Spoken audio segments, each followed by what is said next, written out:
Hello বন্ধুরা, আজকের গল্পটা হলো একটি বুদ্ধিমান গরিব ছেলে আর এক রাজার। গল্পটা দেখার আগে প্লিজ একটা সাবস্ক্রাইব করে দাও। চলো তবে গল্পটা শুরু করি। এক গ্রামে রাহুল নামে এক ছেলে থাকতো।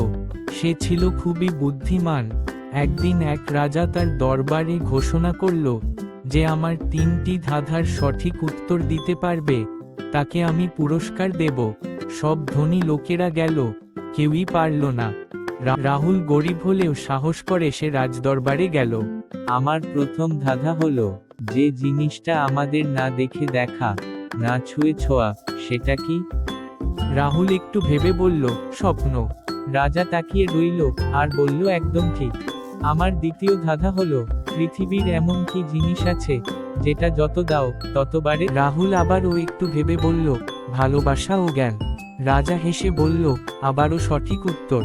রাজা আবারও বলল, আমার তৃতীয় ধাঁধা, কি এমন জিনিস যা তুমি হারালেও তোমার থাকে?